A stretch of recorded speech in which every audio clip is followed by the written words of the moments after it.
Gracias a Dios por estar aquí hoy, ¿no? Es un privilegio reunirnos como cuerpo de Cristo para adorar a Dios. El fin de todo esto es adorar a Dios como cuerpo. Usted lo puede adorar a Dios personalmente como un miembro del cuerpo, pero cuando nos reunimos es el cuerpo de Cristo. Es un solo cuerpo con muchos miembros. Entonces es muy poderoso cuando nos congregamos, cuando nos reunimos. Y el fin de la reunión es ministrar el corazón de Dios, es adorarlo, es poderle decir cuánto lo amamos por lo que Él ha hecho, cuánto apreciamos esa salvación tan grande que nos regaló. ¿Usted sí le dice cada vez? Gracias, Señor, ya no voy a ir al infierno. Eso ya es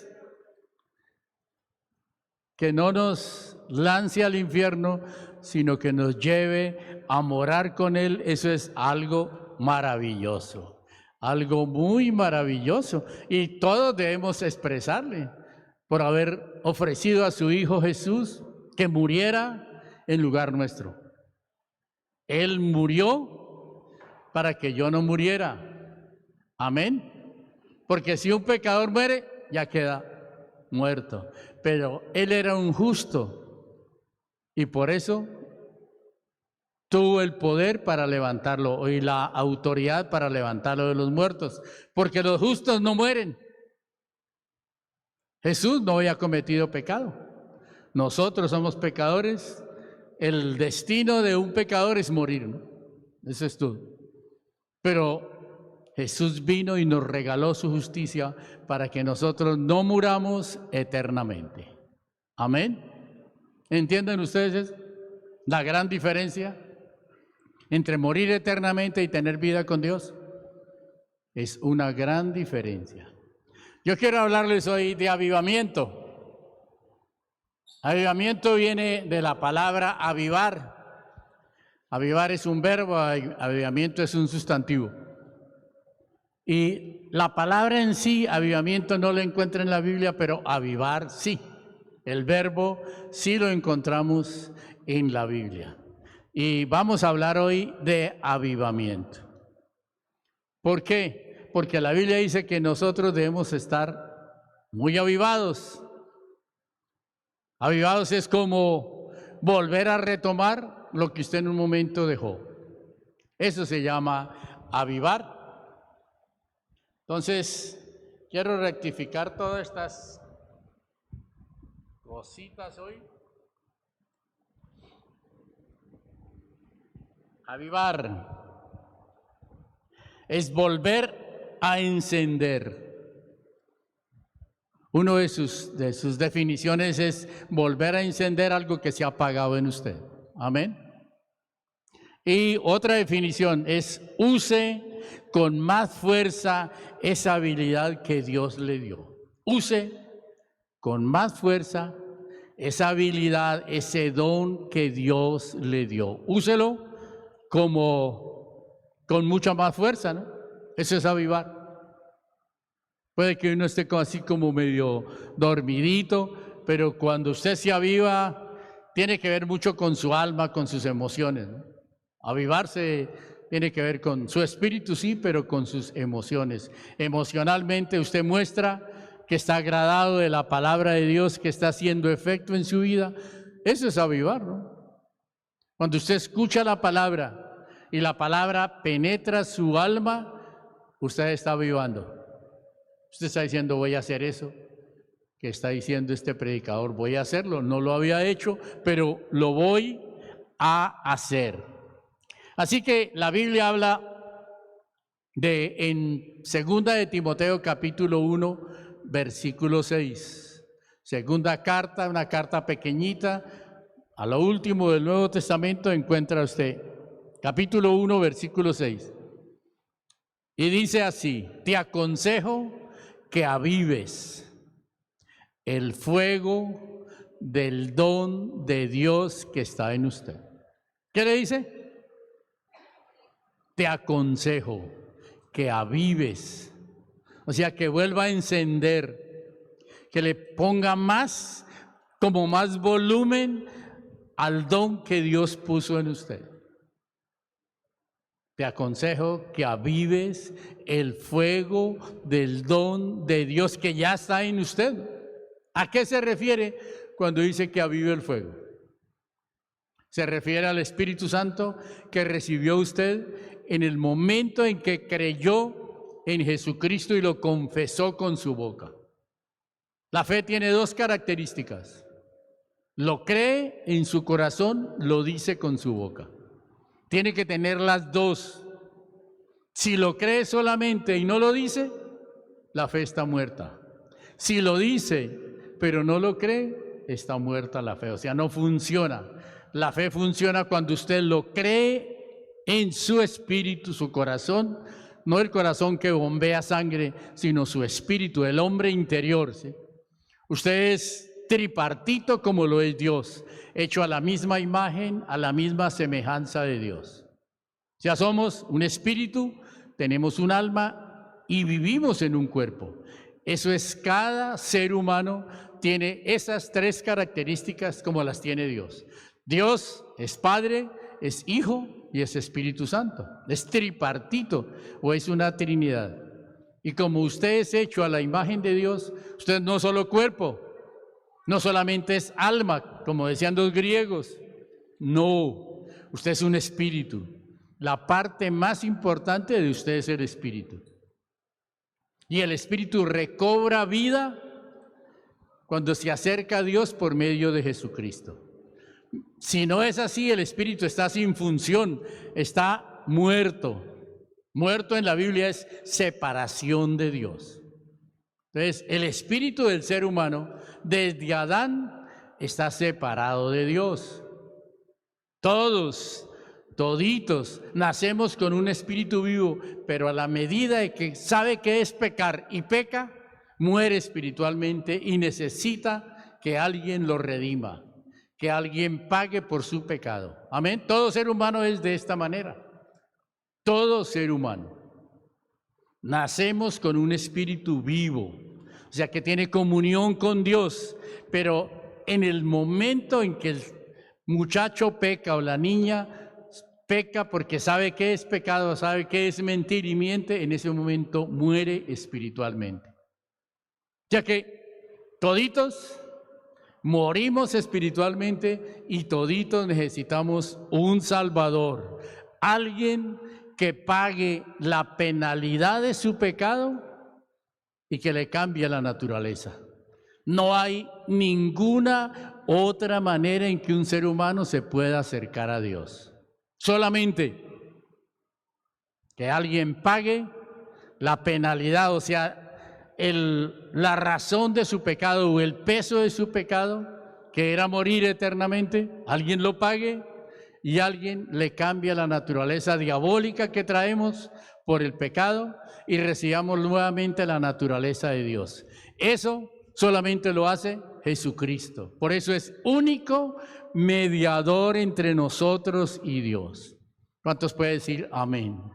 No hay otro mediador. Solo Jesús.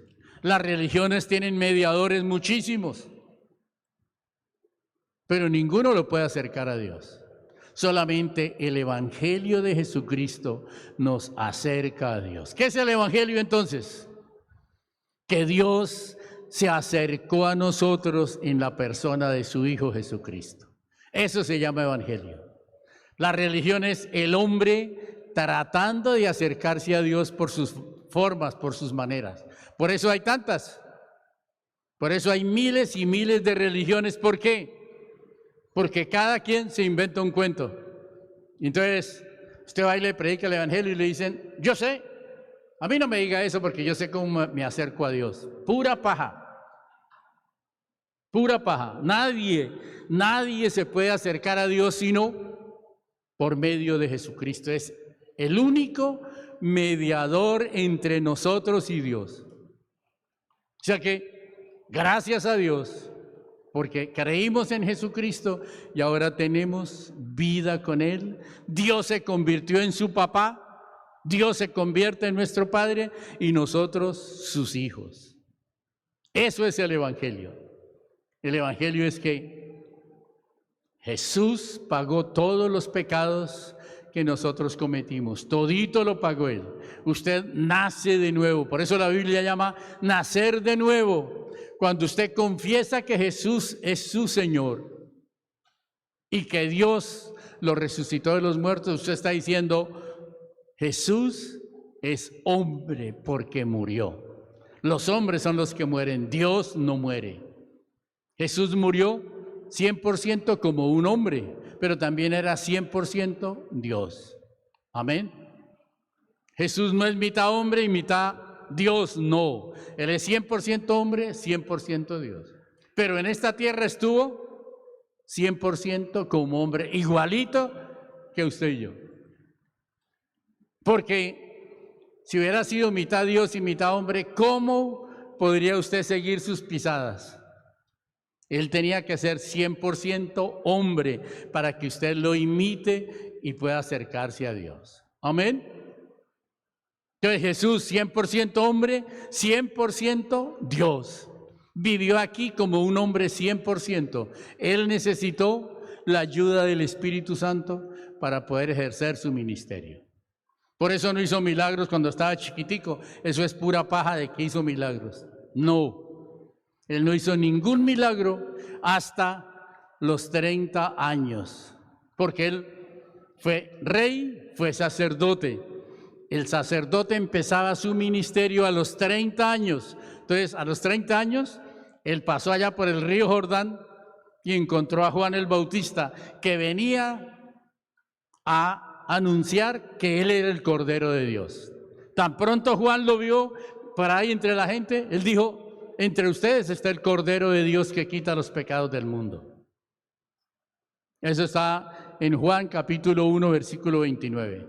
Y al otro día volvió y lo vio. Y Jesús pues se le acercó a que lo bautizara en agua. Y él dice, Juan le dice, oiga Señor, yo necesito ser bautizado por usted y usted viene a que yo lo bautice. Y él dijo, deja, porque necesitamos cumplir toda justicia. El sacerdote tenía que ser bañado con agua para comenzar a ejercer su ministerio. Entonces él fue introducido en el río Jordán y de ahí cuando salió de ahí, pero además el Señor Dios le había dicho, a Juan le había dicho, sobre quien usted vea que el Espíritu Santo desciende en forma corporal como paloma y se para sobre él, ese es el Hijo de Dios. Juan dijo, yo lo vi. Yo vi cuando descendió el Espíritu Santo sobre Jesús después que lo bautizó en agua, dice, y permaneció sobre él. Así que él dijo, este es el Cordero de Dios, este es el Hijo de Dios que quita el pecado del mundo. Amén. Por eso es único mediador. Tenía que ser un justo pagando por nosotros los injustos para podernos acercar a Dios. No hay otro mediador. Ni la Virgen María, ni ningún santo es mediador, ni mi abuelito, ni mi abuelita, nadie. Solo Jesús. Amén. Cuando entendemos esto, usted puede ser agradecido con Dios. De resto no. Oiga, Señor, usted pagó mis pecados y cambió mi naturaleza. Tengo ahora la naturaleza de Dios mismo y me puedo acercar a Dios y decirle a Dios, papito. Eso es lo maravilloso del Evangelio. Que usted ya no es contrario a Dios, usted es amigo de Dios, es un hijo de Dios. Amén. Y avivamiento, ¿quién trajo el avivamiento a esta tierra? ¿Se acuerda Pentecostés? Cuando comenzó la iglesia, fue la venida del Espíritu Santo con una misión especial. Y la misión era que Él iba a morar en los hombres que creyeran en Jesús. Así que, ¿dónde está morando el Espíritu Santo ahora? ¿En nosotros? Todo el que cree que Jesucristo es el Hijo de Dios, tiene al Espíritu Santo morando dentro de él. Romanos capítulo 5, versículo 5. Dice que la esperanza no avergüenza, porque el poder de Dios, porque el amor de Dios fue derramado en nuestros corazones por el Espíritu Santo que vino a vivir en usted. Otra vez les digo, la esperanza no me avergüenza, porque el amor de Dios fue derramado cuando el Espíritu Santo vino a morar en usted. Ya que el Espíritu Santo mora en usted, pero inundó su corazón con el amor de Dios. Ya que, ¿de qué está lleno usted? Del amor de Dios, y está lleno del Espíritu Santo. Amén. Pero lo que le está diciendo, avive ese don. Lo que nos dijo aquí en 2 de Timoteo capítulo 1 versículo 6, le dice, avive ese don, o vuelva a encenderse usted. O sea, avívese, vuelva a encenderse, o póngale como un poco más de fuerza a esa habilidad que Dios le regaló. Eso es lo que le está diciendo. O sea que el avivamiento está en nosotros, el Espíritu Santo mora en nosotros, Él es la presencia de Dios, Él es el poder de Dios y Él es la gloria de Dios. La gloria de Dios, el poder de Dios está en usted, la presencia de Dios está en usted, pero ahora usted lo que tiene es que dejarlo que Él fluya desde su hombre interior, desde su espíritu, que Él pueda fluir y activar su alma, renovar su mente y fluir desde su cuerpo para que usted pueda hacer la obra de Dios. Ya que la obra de Dios está lista para que nosotros la hagamos cuando nos avivamos, cuando podemos hacer la palabra de Dios. Otro texto que les voy a leer. Ábralo su Biblia en Efesios capítulo 5. Efesios 5. Y vamos a ver el versículo 18.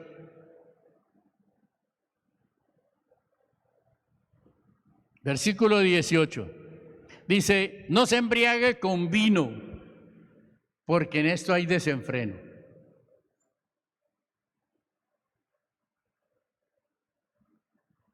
¿Entiende por qué le dice que no se embriague con vino? Porque una persona cuando se embriaga, ¿qué hace? Eso ya no le funciona a su cabeza. Está funcionando es por sus instintos. Entonces se desenfrena una persona cuando se embriaga con vino. Pero no solamente le está diciendo al que se emborracha, dice, yo no me emborracho. Él está diciendo a ustedes los creyentes, a usted, a cada uno de ustedes, le está diciendo, no se enrede con las cosas que el mundo le está ofreciendo. Amén. ¿Usted sabe qué es enredarse? Enredarse es, dice la Biblia que usted es como un soldado. Dice, y un soldado cuando lo reclutan, le ponen un uniforme especial, ¿sí o no? Y le dan un chopo, le dan un fusil y unas cosas ahí más. Y se convierte en un ¿qué? En un militar, ¿sí? Ya no es un civil, se convierte en un militar. Pero dice, si un soldado se enreda en los negocios de la vida, no puede agradar al que lo contrató. O sea, le está diciendo, si usted se embriaga con el vino del mundo, con todas sus cosas, con todas las artimañas que tiene, usted no va a poder agradar a Dios, que lo llamó a ser un soldado. Amén. ¿Entiende lo que estamos diciendo? Yo no puedo servirle a dos señores. No se puede. Usted no puede servirle a dos amigos. Es amigo del uno y menosprecia al otro. No se puede servir a Dios y a las riquezas al mismo tiempo. El peor amo del hombre es el dinero. El amor al dinero. No, el dinero en sí no es malo. El que ama al dinero se convierte en un esclavo de él. Amén. Entonces, el amor al dinero es el mal, es la opción de todos los males, el que ama al dinero. No le estoy diciendo que tener dinero es malo, amarlo sí. ¿Por qué? Porque no le va a dejar hacer la obra. Y amarlo es por un centavo, es por cualquier cosa. Amar el dinero no es porque tenga mucho dinero, ¿no? Cualquiera podemos amar el dinero sin tener nada. Pero anhelarlo, desearlo, quererlo tener, cuando le dice no se embriague de esa manera como el mundo actúa, porque entonces usted no va a poder servirle a Dios que lo llamó a una vida nueva como se llama a un militar, como se toma a un muchacho, se le pone un uniforme y entra a las filas del ejército. Amén. Él no se puede ponerse a negociar, a hacer cosas, no, anda con su uniforme y anda bajo las órdenes de su capitán y ahí está todo. Eso es, usted y Jesús. Jesús es su capitán y nosotros, listo Señor, ¿qué quiere que yo haga? Ya. Eso es como Él quiere que vivamos. Eso es avivarnos, volvernos a encender o usar con más fuerza las habilidades que Dios le dio. Use las habilidades que Dios le dio con más fuerza. Amén. Pero luego le dice, versículo 18 estamos, ¿no?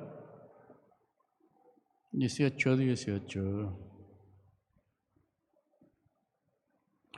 Antes bien, sea lleno del Espíritu Santo. O sea que el embriagarse con vino y el estar ebrio en el Espíritu Santo, sus movimientos son como parecidos y como que su lengua se le traba. A mí se me trababa la lengua cuando estaba borracho y no hablaba bien, no se me entendía.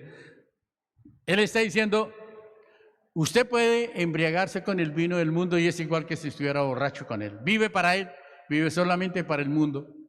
Pero él dice, llénese del Espíritu Santo. Llénese del Espíritu Santo. Entonces, esto es de lo que estamos hablando hoy. Llenarnos del Espíritu Santo. Vivir esta vida. Entonces, 2 textos les he dado para esto. Primero, ¿qué dice? Segunda de Timoteo, capítulo 1, versículo 6, dice, te aconsejo que avives el fuego del don de Dios, el fuego del Espíritu Santo que mora en usted, pero usted lo aviva. ¿Usted le da lugar a él o lo tiene ahí como un tesoro guardado en una cajita? ¿O usted le da lugar al Espíritu Santo? Entonces, él está diciendo, te aconsejo, le dice Pablo a Timoteo y nos dice a nosotros, que avives el fuego que tiene usted allí. Vuélvalo a encender, dele más fuerza a ese don que tiene y comience a vivir para él. Amén. Bueno, ¿cuántos lo pueden entender? Porque si usted lo entiende, lo puede practicar. Si no lo entiende, salió bonita la predicación. ¿Qué aprendió? No me acuerdo. De nada nos sirve. Esto es bueno si usted sale de aquí y dice, oiga, no sé, pero voy a llenarme de esta verdad que hice. Que me llene del Espíritu Santo, que me mantenga lleno. ¿Cómo fue la primera vez que nosotros nos llenamos del Espíritu Santo? ¿Usted se acuerda? Si es que todos están llenos. Cuando le oramos y le pedimos al Señor Jesús que nos bautice con su Santo Espíritu, Él viene y nos bautiza y usted comienza a experimentar que algo sube de su vientre, no que sale de su cabeza, sino que sube de su vientre y es como un Alka-Seltzer cuando usted lo pone en un vaso de agua. Comienza a burbujear, usted como que se le adormece la lengua, los labios comienzan a querer hablar. Eso se llama, está lleno del Espíritu Santo y puede hablar un lenguaje que jamás había aprendido. Amén. Eso es el bautismo en el Espíritu Santo. Eso es el bautismo en el Espíritu Santo. Después va a poder hablar ese mismo idioma y llenarse cuando ora en ese lenguaje desconocido para su alma, pero se está comunicando con Dios. Es una comunicación directa. Cuando usted ora en lenguas, usted se comunica directamente con Dios. Si usted lo recibe hoy y no lo practica, pues no pasa nada. Pero si usted lo practica día a día, se mantiene lleno. Eso es lo que le está diciendo Efesios capítulo 5, versículo 18. En lugar de estar enamorado por el mundo, imitando todo lo que el mundo hace, ahora le está diciendo por qué no se llena del Espíritu Santo. Amén. Llénese del Espíritu. Llénese del Espíritu. Porque si no, no va a poder hacer lo que Dios quiere que usted haga. Amén. El antiguo pacto que fue dado a los israelitas, a un pueblo que Dios escogió, la descendencia de Abraham, y le juró a Abraham que de su descendencia él iba a ser una nación especial. Se lo juró y los muchachos no fueron muy fieles, la segunda, la tercera generación, y Dios llegó a un punto en que se enojó. Después de 1000 años se enojó de estarlos paladeando y no quisieron, se enojó con ellos, pero los sigue amando porque su palabra nunca falla. Si Él juró que ese era su pueblo de Dios, Él es su pueblo. Así que cuando usted escuche hablar, porque el mundo en este momento, todos los países van en contra de Israel, si usted se fija en las noticias, todo. No condenan a los de Hamás, que hicieron todo lo que están haciendo, que son un grupo de terroristas, pero sí juzgan a Israel. La Biblia dice que el que maldiga a Israel es maldito por Dios, el que lo bendiga es bendecido. Cambie su manera de pensar respecto de los israelitas. Son el pueblo escogido de Dios y Él cumple su palabra. Van a ser restaurados después de la iglesia. Después que la iglesia salga de esta tierra, que estamos a punto de ser sacados de esta tierra, se llama el arrebatamiento de la iglesia, e inmediatamente comienza un periodo de 7 años que falta de los israelitas, falta de la ley. Entonces, el siguiente periodo que se va a vivir de 7 años se llama la gran tribulación para la humanidad, para todos los que no son israelitas. Porque llevamos 2000 años predicando el evangelio de Jesucristo, que hace 2000 años vino. Y Él dijo, después de 2 días vendré y lo sacaré de esta tierra. Estamos esperando el arrebatamiento de la iglesia que viene y nos saca en un abrir y cerrar de ojos, nos saca de esta tierra. Ese se llama el rapto o el arrebatamiento de la iglesia. Amén. ¿Ustedes están esperando esto? Los que conocen la Biblia, los que la han leído, eso es que nos ayuda a estar preparados. Si usted está pensando, no sabemos la hora, no sabemos el día, pero sabemos que esta es la estación en que Él viene. Esta es la generación. Él dijo que tan pronto naciera Israel como país nuevamente, comenzaba la última generación de la iglesia. Israel se hizo país en 1948, un 17 de mayo del 48, los ingleses y otras sociedades de naciones autorizaron que Israel volviera a ser país. Ahí comenzó el reloj profético. ¿Y ya cuántos años llevamos? 70 y pico de años. Y Jesús dijo, no pasará esa generación en que Él vuelve. Y una generación tiene así entre 70 y 80 años. Entonces, estamos por llegar al momento del rapto de la iglesia. Eso para nosotros es un gozo, es una alegría, no ser juzgados con el mundo, sino ser sacados de esta tierra. Ahora, Dios a los israelitas, después de que los introdujo en la tierra prometida, Él les dio 7 festivos para que ellos se avivaran, se gozaran en eso y lo recordaran todo lo que había pasado. Para ellos era recordar el pasado, recordar, por ejemplo, la Pascua era recordar que los sacaba de la esclavitud de Egipto de 400 años. Eso se llamó la Pascua. Pero enseguida había otro festivo que se llamaba los panes sin levadura. Los panes sin levadura quería decir que tan pronto ellos salían de allí, tenían que sacar su harina, pero no ponerle levadura al pan, sino comerse el panecito tiesito como estaba. ¿Usted ha comido pan sin levadura? Es una arepa bien tiesa, ¿no? Bien dura. Ese era el segundo festivo, que fue muy dura la esclavitud en Egipto, pero que salían a la libertad. Entonces, quiero hablarles de uno de esos festivos. Y el primer festivo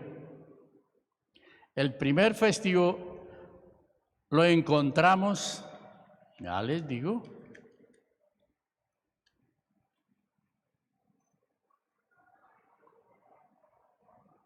se llama la Pascua.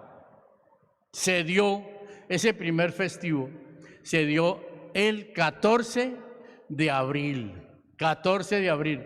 Fue el día que los israelitas salieron de Egipto de ser esclavos y ahí comenzó el calendario judío. No es el mismo calendario que nosotros tenemos como enero, febrero, marzo. Ellos comenzaron en abril. Entonces, ese fue el primer festivo que le dijeron, ustedes recuerden que yo los saqué de ser esclavos en la tierra de Egipto. Amén. Y usted lo encuentra, quiero que lo miren, Primera de Corintios, capítulo 5. Primera de Corintios 5.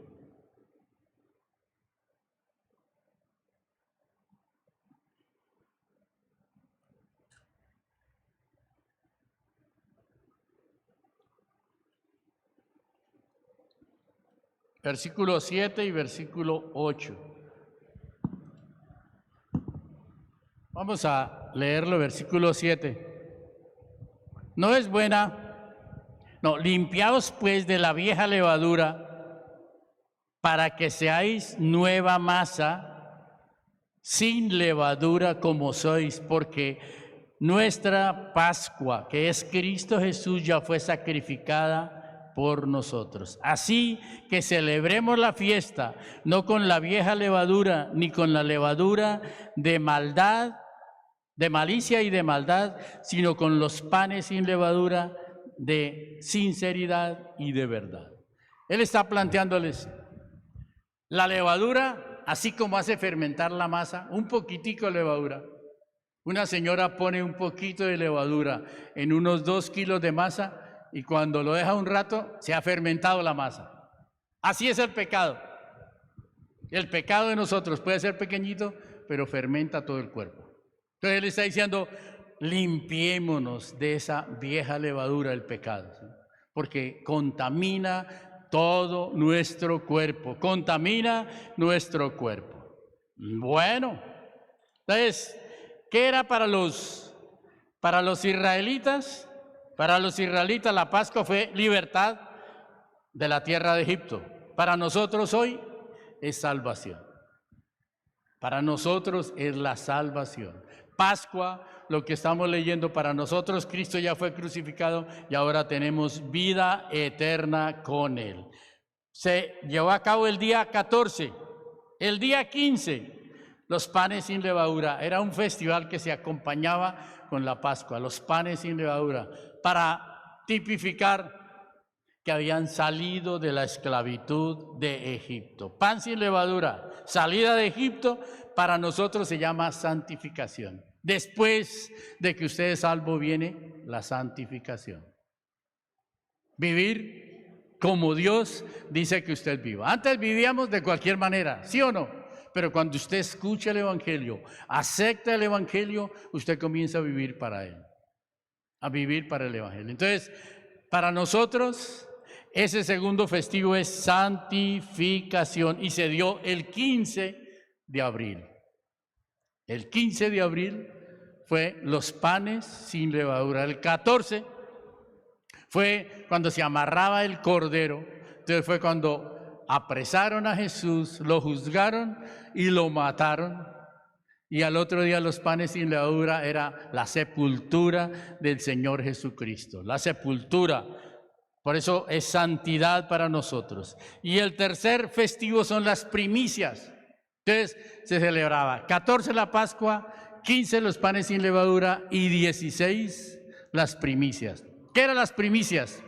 El primer fruto de la tierra. O sea que para los israelitas, las primeras espigas o los primeros higos o las primeras aceitunas eran una ofrenda para Dios. Por eso se llaman las primicias. Hoy todavía a veces las personas de la iglesia dan primicias. O sea que dan el primer becerro que le nace en su casa, el primer pollito, bueno, todo eso lo llevan como primicias. No es muy, pero tampoco está mal. O sea, no es como una orden de esto. Porque la primicia fue Jesús, el primer fruto que resucitó de los muertos, el primer persona que resucitó de los muertos para vida eterna. En el antiguo pacto habían resucitado varias personas, pero no una nueva persona. Pero aquí resucitó el Señor Jesús al tercer día, en el día 16.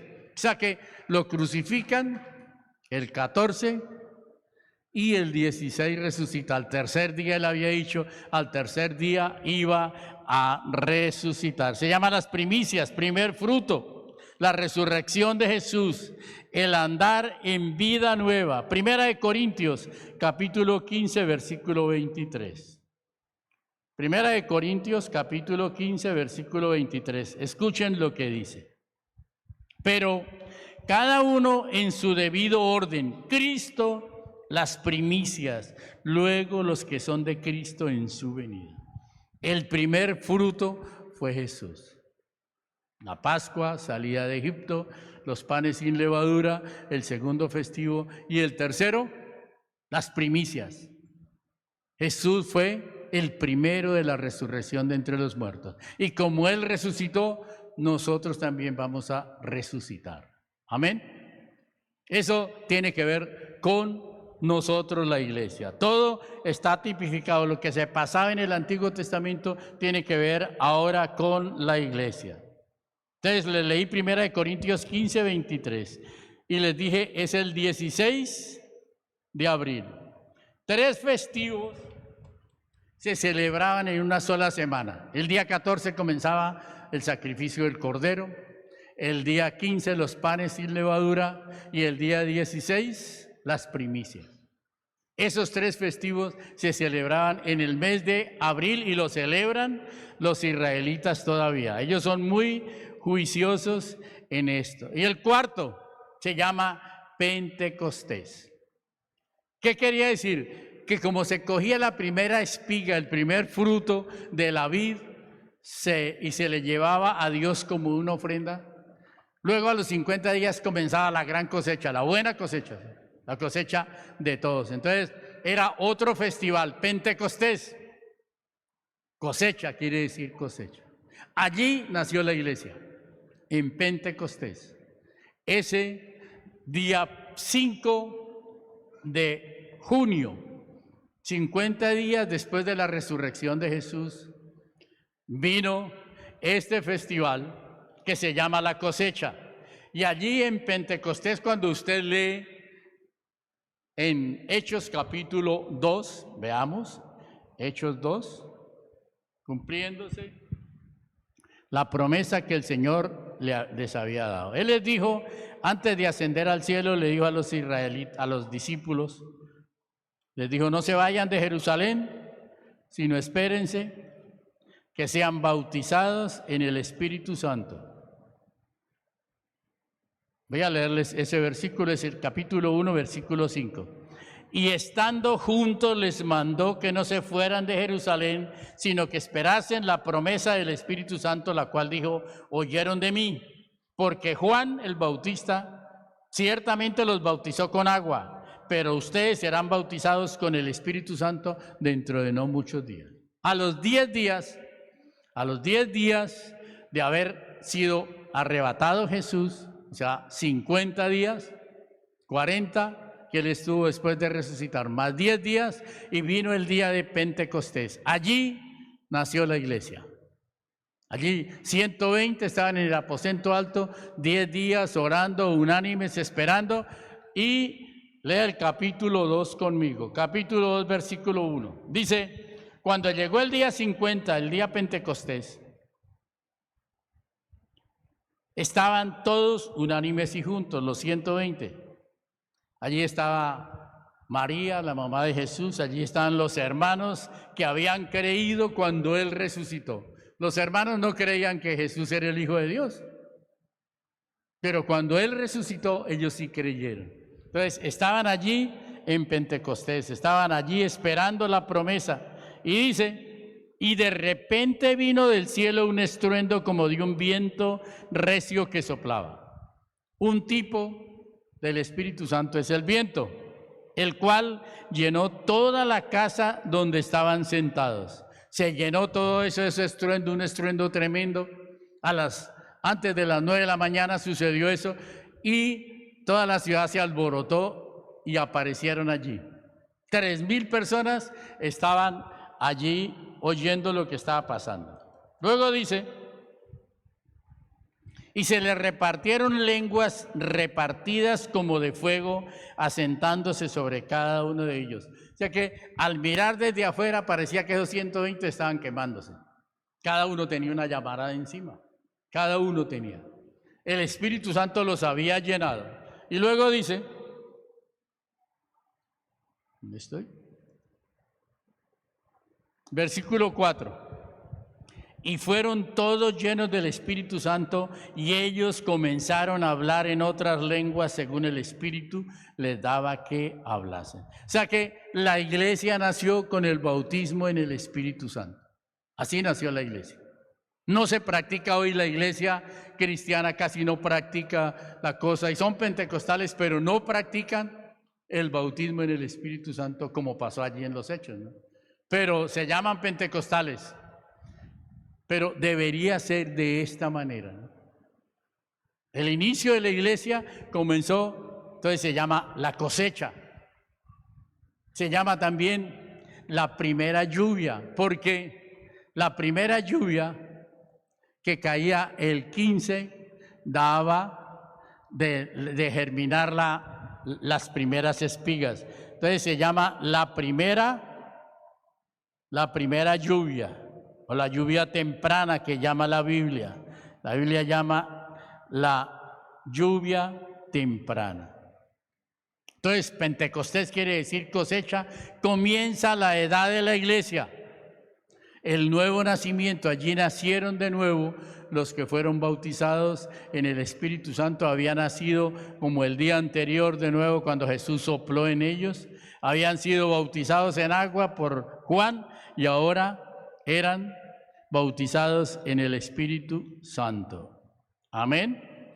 Ese es el proceso en el cual nosotros deberíamos vivir. Entonces, la cosecha, bautismo en el Espíritu Santo y derramamiento del Espíritu Santo sobre toda carne, que había dicho el profeta Joel. Quinto, de esto han pasado 2000 años, la edad de la iglesia, y él dijo, después de 2 días yo volveré. Estamos esperando la venida del Señor Jesucristo que viene a sacar, a arrebatar su iglesia de esta tierra, y ese es el quinto festival de los judíos, las trompetas, se llama las trompetas. Y se dio el primero de julio. El 1 de julio. No, perdóneme. 1 de julio fue las espigas, el día 50. Se dio las trompetas, sí, se da el 1 de octubre. El 1 de octubre es el toque de la trompeta. Esto está por suceder, pero estamos ya sobre el tiempo. Ya llevamos 2000 años de que Jesús vino y resucitó de los muertos. Amén. 2000 años. Y Él dijo, después de 2 días yo vuelvo. Ya estamos esperando el arrebatamiento de la iglesia o el rapto de la iglesia. ¿Ustedes lo esperan? Amén. Amén. Él dijo, yo voy por los que me esperan. Tenemos que estar muy pendientes, ¿no? Es un privilegio que esta generación vamos a recibir a Jesús. Y los que estemos vivos no vamos a morir, sino que vamos a ser transformados. Primero se levantan, ya les dije, primero se levantan los que ya han muerto en Cristo Jesús y luego nosotros al segundo llamado somos transformados. Sin morir, este cuerpo se convierte en un cuerpo de gloria. Un cuerpo diferente a este, pero parecido. Nos vamos a conocer. Vamos a saludarnos allá, don Carlos. Y nos vamos a conocer. Pero es un cuerpo que ya nunca va a envejecerse, un cuerpo que va a estar por la eternidad. Amén. Ese es lo que tenemos de promesas de Dios. O sea que la iglesia comienza a funcionar desde ese momento en adelante. Ya lo eterno, donde usted recibe todos sus premios, todos sus galardones. Y vamos a estar trabajando en el milenio, 1000 años, gobernando con Jesús esta tierra, pero mejorada. Ya no con esta cordillera tiene que bajarse, quedar como más planita, más bonita. Ya no va a haber diablo, ya no va a haber demonios, no va a haber enfermedad, no va a haber nada de eso. Va a ser casi el paraíso. 1000 años gobernando esta tierra, pero vamos a gobernar gente como nosotros hoy. Eso es la gente que vamos a gobernar. Gente que tiene con este cuerpo que se está muriendo, ¿sí? Que se va envejeciendo. Pero ya no van a morir como está muriendo ahorita a los 70, 80 años. Van a haber personas de 300 años. Porque ya no hay enfermedad, ya no hay nada de esas cosas, entonces va a ser mucho mejor. Pero quiero animarlos es que el evangelio comienza más allá. Apenas ahorita tenemos la muestra de lo que es el amor y la misericordia de Dios. Pero tan pronto usted recibe un nuevo cuerpo, usted va a ser diferente a todo el mundo. Sobre todo al mundo, diferente. Un cuerpo que no necesita trasladarse en cicla, ni en moto, ni nada de eso, sino que se traslada a la velocidad del pensamiento. Imagínese usted. Entonces, son cosas maravillosas las que Dios nos está planteando. ¿Vamos en cuál? Primero, ¿cuál fue el primer festival de los judíos? La Pascua. Para ellos libertad, para nosotros salvación. El segundo, panes sin levadura. Para ellos era salida de Egipto y para nosotros santificación. El tercero, las primicias. Jesús como el primer resucitado entre los muertos con un nuevo cuerpo, con un cuerpo glorificado. Jesús resucitó y cuando Él resucitó tenía un cuerpo de gloria. Otros resucitaron por allá en el Antiguo Testamento, pero seguían con su mismo pellejito. No cambiaba su cuerpo, solamente es el primero, ya lo leímos, fue el primero de la resurrección. Luego vino Pentecostés, el nacimiento de la iglesia, la cosecha. O sea que nosotros nacimos en cosecha y terminamos en cosecha. Y este es el tiempo en que dijo, porque si empezó con un avivamiento, la iglesia termina con un gran avivamiento. Y ya les dije, es natural, no tiene que esforzarse usted a nada, solamente creer que lo que hay en usted es suficiente para salvar a este mundo. Amén. Eso es lo que es, eso es lo que estamos haciendo. Usted es la justicia, usted ha sido santificado, usted ha sido redimido, usted ha sido perdonado. Usted vive de una manera diferente. Vivimos de una manera. Yo no sé si todos son capaces de decir yo soy la justicia de Dios, o usted todavía dice yo soy un pecador. Una cosa es que pecamos todavía porque estamos en un cuerpo, pero usted no se llama un pecador, usted se llama un justo, si ha recibido la vida de Dios. ¿Lo tienen claro? Somos la justicia de Dios. ¿Faltamos? Sí, pero cuando faltamos, ¿qué hacemos? Nos arrepentimos, pedimos perdón, arreglamos el problema con el prójimo y seguimos justos. Amén. Pero también hemos sido santificados. Fue un don de Dios la santificación. La justicia fue un don, un regalo. La santificación es un regalo para que usted viva santo. Amén. Voy a mostrarles porque a veces si no se muestra en la palabra, no. Primera de Corintios, capítulo 1.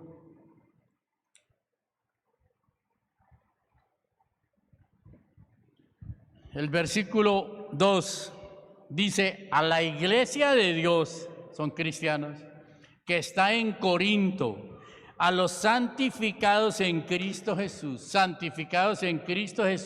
llamados a ser santos. Ya que antes de que le dijera que usted tiene que ser santo, lo santificó primero. O sea que todo lo que Dios nos dice, usted y yo lo podemos hacer. No hay nada que Él diga que usted no lo puede hacer, porque primero prepara eso para que usted lo viva. ¿Sí ve que Él dice? Lo justifiqué para que viva en justicia, pero ahora le dice, lo santifiqué para que viva santo. Vuelvo a leerles el versículo.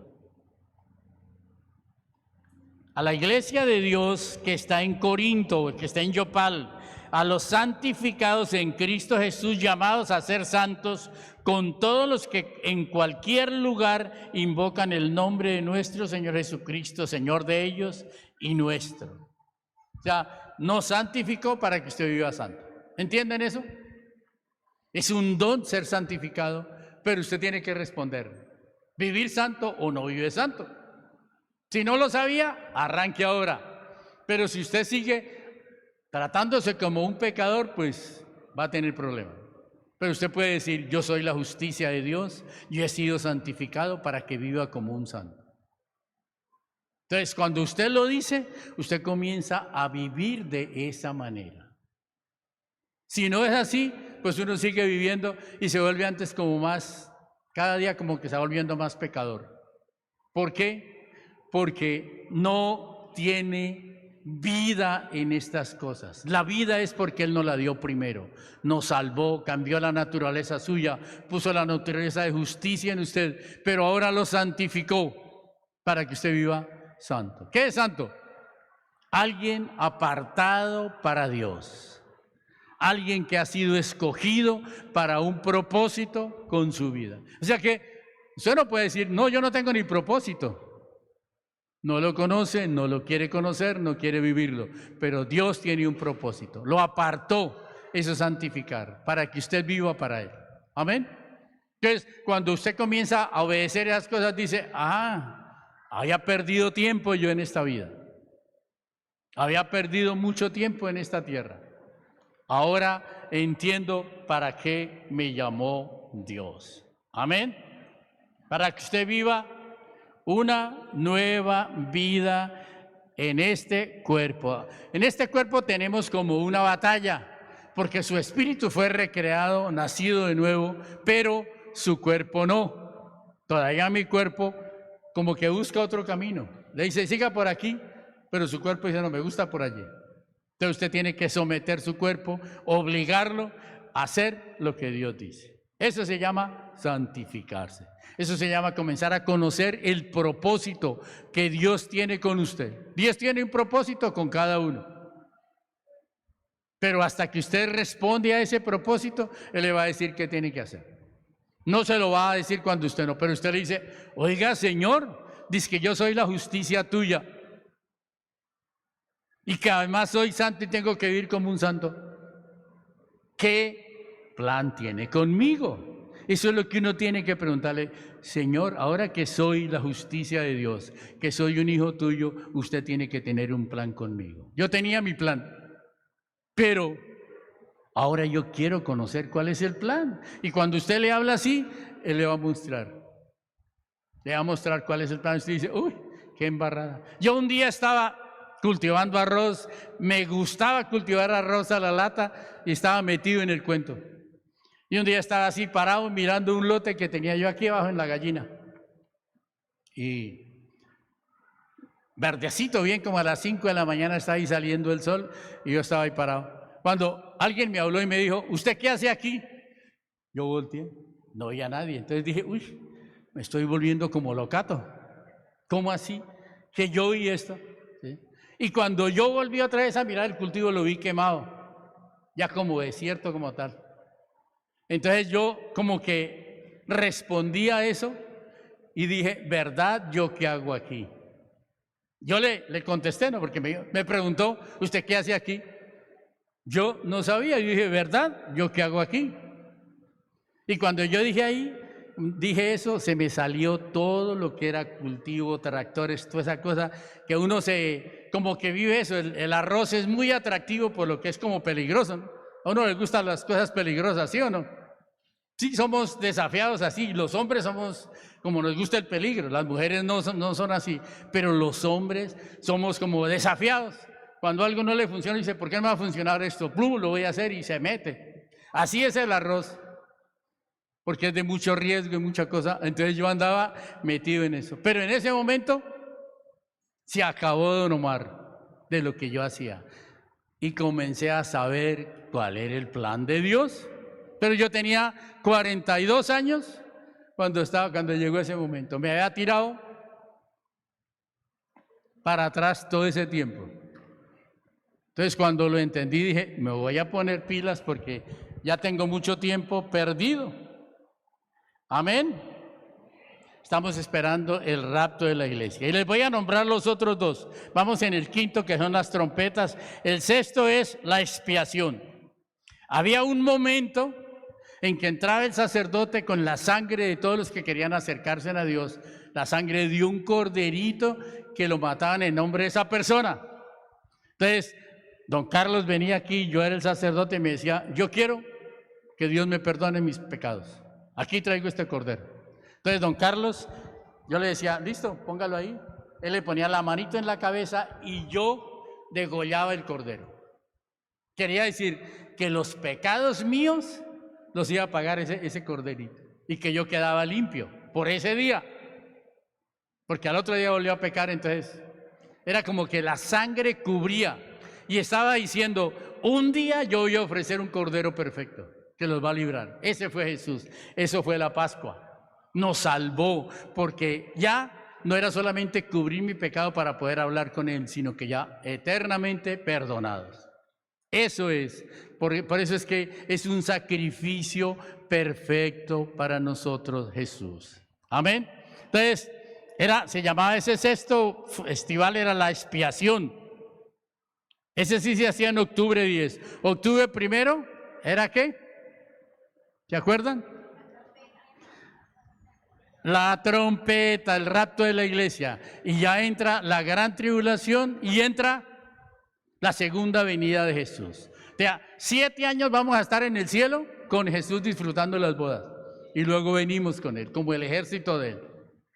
Y ese día están 200 millones de soldados de un solo país, de los chinitos. 200 millones de soldados listos para acabar con los israelitas. Y ese es cuando viene Jesús, pero en toda su gloria. Ya no viene como un cordero, viene como el rey a rescatar a su pueblo. Y eso hay una cantidad de soldados convertidos, muchísimos soldados convertidos. Y no solamente está ese ejército, hay muchos más ejércitos. Entonces están para destruir a Israel, y en ese momento es que los liberta, todo eso se desbarata, todos esos militares van de una vez para el lado del infierno, los que se convirtieron bien y los otros se acabaron allí. Allí es la salvación. Los judíos dicen, este sí es nuestro Mesías, porque han sido engañados por el anticristo esos 7 años atrás, pero ahora lo reconocen y todos llegan a ser salvos. O sea, vamos a formar un solo pueblo, israelitas y nosotros en Cristo. Eso dice Efesios, que los 2 naciones hizo un solo pueblo. Amén. Eso se llama, ¿qué? ¿Qué les dije que se llamaba? La expiación. Y el último es el Festival de los Tabernáculos. Es el reino milenio. Entonces, después de que viene y liberta a su pueblo, se sienta como rey y llama a todas las naciones que hasta ese momento quedaron, porque ya son muy poquitos.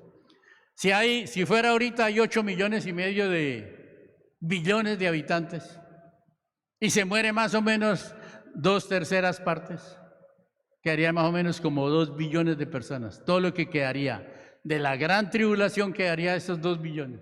A esos luego viene un filtro más que se sienta a juzgar a esos países. Y los que se portaron bien con los que no adoraron al anticristo, esos van a pasar, los que van a poblar. Los que se portaron mal, los que estaban aliados con el anticristo y persiguieron a todos los migrantes y los mataban y todo eso, fuera. Pero los que tuvieron compasión con los muchos migrantes, miles de migrantes, ellos van a poblar el milenio. Ya es un juicio, se llama el juicio de las naciones. Amén. Bueno, recapitulemos, porque llegó la hora de irnos. Vamos a ver 5 cosas. Más, son 7 cosas. 1, 2, 3, 4, 5. No, 5 cosas. 5 cosas que nos ayudan a estar avivados. Y la primera es: aviva el fuego del don de Dios que está en usted. Avívalo. ¿Quién es el encargado de avivarlo? Usted. Nadie más. Usted lo aviva o usted se queda como está. Usted puede decir: Señor, yo quiero avivar ese fuego que está en mí. Si dentro de mí está el Espíritu Santo y Él es el poder de Dios, yo quiero avivar ese fuego. Y usted comienza a avivarse desde dentro, desde su hombre interior. La segunda es: ore en el Espíritu, ore en lenguas todo el tiempo que pueda. La Biblia dice que ore sin fallar. Dice: en todo momento y en toda ocasión, ore en lengua. O sea que usted está hablando con una persona, terminó de hablar y usted comienza a chica, porque debe estar conectado de esa manera, conectado, orando en el Espíritu en todo tiempo. ¿Sabe por qué? Los días que vivimos son días malos. Si usted no anda lleno del Espíritu y orando así, va a ser difícil la gran tribulación, pasar esto. Va a tener mucho conflicto. Si estamos llenos del Espíritu, los conflictos de esta tierra van a ser pasajeros. Amén. 3, cante y alabe al Señor en su corazón. O sea que cuando usted está lleno del Espíritu, usted siempre tiene una canción en su espíritu para Dios. Siempre está por ahí solo, está tarareando, cantándole a Dios una canción para Él, una actitud de agradecimiento. La cuarta es: dele siempre gracias a Dios por todo en el nombre de Jesús. Y usted dice: ¿y si me estrellé en mi carro? Pues dele gracias porque está vivo, ¿no? Las latas se le fregaron, pero usted está vivo. Entonces dele gracias a Dios, a pesar de todas las circunstancias que pasamos. Hay gente que se cae la motico, una tontería por ahí que se le fue a sacar la pata y no la sacó y se cayó, ¡plum!, y ahí quedó. Y usted iba a 50, 80 y no pasó mucho, se raspó así por ahí, pero no pasó mucho. Dele gracias a Dios. Eso es estar lleno del Espíritu. Dele siempre gracias a Dios por todo, al Dios y Padre, en el nombre de Jesús. Y cuando ore, perdone. En Marcos capítulo 11, versículo 25 dice: cuando estés orando, perdone si tiene algo contra alguien. ¿Ya? Perdone. Si está allí orando y usted dice, uy, me acordé que yo tuve un problema con Rebeca, entonces, Señor, yo perdono a esa tal Rebeca, la perdono, Señor. No quiero tener más inconveniente con esto. Y el día que se la encuentre, venga, Rebequita, para acá. Quiero que me perdone, yo la ofendí, yo le hice daño a usted. Así ella le ha hecho daño a usted, pero usted toma ese lugar. Perdóneme, usted no fue la culpable, yo fui el culpable. Y ya arregló el chicharrón. Amén. No deje cosas. Pero lo mismo hágalo usted con Dios, ¿sí? Ora todos los días. Pues cada vez, oiga, papito, pero yo no le contesté muy bien a mi mujer. No le contesté bien. Y tú dices que si yo le contesto mal, eso es como que Dios tiene un escudo de protección para las mujeres. Dice que si no la trata bien como si fuera un vaso frágil, cortada su comunión. Ya que Dios protege mucho a sus hijas, ¿no? Las protege. Entonces tiene, hoy Señor, sí, reconozco, sí. Yo estaba como medio enojado, sí, Señor, porque me trató mal, ¿sí? Pero por eso no tenía que, les pide perdón siempre. O cualquier cosa que haya pasado, ¿no? A veces uno miente sin darse cuenta, ¿no? ¿Sí le ha pasado? Éramos tan mentirosos que todavía mentimos sin darnos casi ni cuenta. Y después dice, ¿y yo por qué dije eso? ¿Por qué iba a decir yo eso? Pues entonces, Señor, qué pena. Mentir siempre es pecado, me separa de ti. Así que me arrepiento de lo que hice. Pido perdón por esto. Amén. Y quinto, vaya por todos los lugares de la tierra predicando este mensaje. Esta buena noticia. Pero no predique mala noticia, predique la buena. La buena noticia, ¿qué es? ¿Cómo se salva? ¿Cómo recibe perdón de pecados? ¿Sí hemos aprendido hoy cómo llegar a salvar? Que no es por nuestras obras, no es por nuestro propio favor, sino porque creemos en Jesucristo. Por la fe en Jesús recibimos perdón de todos nuestros pecados. Amén. Vaya, eso dice en Mateo capítulo 28. Vaya y haga discípulos por todos los lugares de la tierra. Bautícelos en el nombre del Padre, del Hijo y del Espíritu Santo. A los nuevos discípulos, enséñeles a obedecer todos los mandatos que Dios le ha dado. Y tenga por seguro esto, que yo estoy con ustedes siempre. Amén. Si usted está predicando el Evangelio, usted va a poder estar seguro, yo tengo a Jesús a mi lado. Porque Él dijo, yo estoy siempre a su lado. Los invito a que nos pongamos de pie. Vamos a hacer una confesión. Yo no sé quién estará aquí que nunca haya hecho esta confesión, pero si no la ha hecho nunca, hágala hoy y entre a la familia de Dios, entre a formar parte. Estas son cosas de fe. Su perdón de pecados tiene que ver con que confiese el nombre de Jesús, no que confiese sus pecados. Amén.